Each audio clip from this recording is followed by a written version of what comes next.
Bimwe mu vyatumye ishirahamwe umukenyezi w'inkerebutsi rija gufasha urwaruka rw'abigeme bo muri komine Muhuta zone Gitaza harimwo gusiba kw'abana b'abigeme mu mashure kubera ukubura ibikoresho vy'isuku igihe bari mu butinyanka.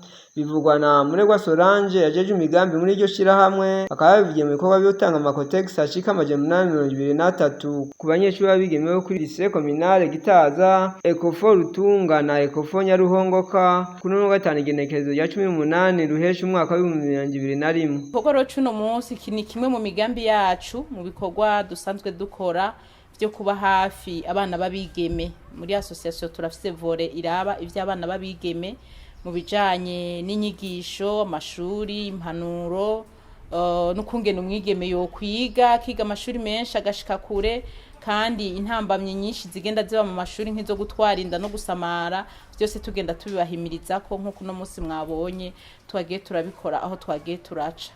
Uyu munsi rero ku gikorwa c'uno munsi twiyumviriye kuza gutanga aya makotegisi akozwe mu bitenge kugira ngo twunganire abavyeyi, twongere twunganire n'abana tubahimirize, kuko aha mu ntara ya Rumonge twari twaragendeye abana baho bamwe turayaga, baratubarira yuko ivyo bintu bibatera ibibazo.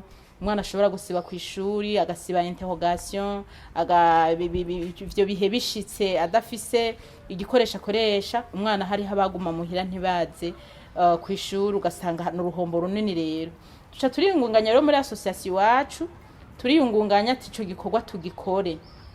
Ni igikorwa catugoye kandi cadufasha umwanya munini, casaba n'uburyo bwishi, ariko abantu bari hamwe ibikorwa byose birashoboka. Tuca turaja hamwe rero turatangura turapanga buke buke, turategura.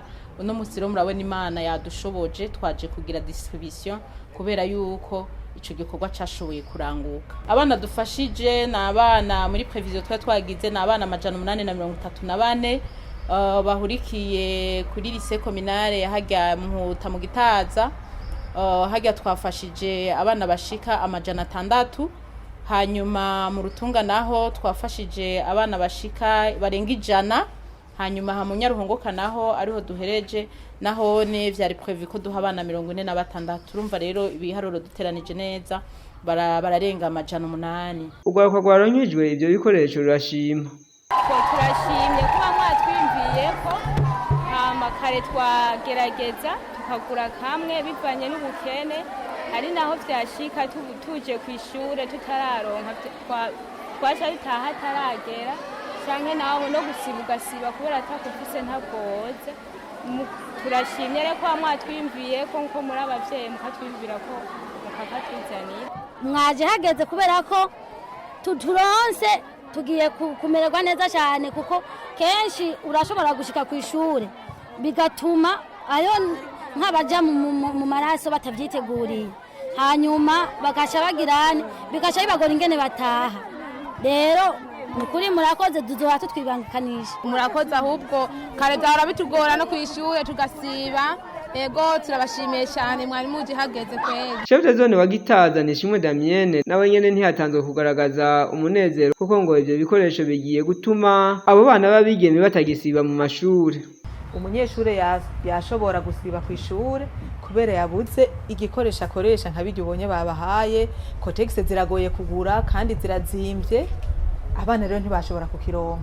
Igikorwa rero nk'intwaro twanezerewe cyane, kuko iyo abana basivye ubu twarahamagariwe kugenda kuraba mu mihana, tugatuma abanyumba 10 tukababaza ati mbega kubera ko umwana yasivye ku ishure. Ari nk'umukobwa uca usanga agize isoni yo kuvuga, muga nka twebwe dusanzwe dutwara turaba mama aratubwira ati rega vyangoye, nabuze ingene ndabigenza, nabuze igikoresho nkoresha, agasiba ku ishure. No musi rero iki gikorwa twacakiranye umunezero mwinshi kandi dushima cyane, kuko cakuye ahantu abanyeshure babigeme. Muntu mbere kuba hagufi urwo rwaruka ishirahamwe umukenyezi w'inkerebutsi hamwe n'intwaro bahavuye batakira impanuro urwo rwaruka rw'abigeme kugira ntibizosubire guhendwa n'abashaka kurukura mu mashure.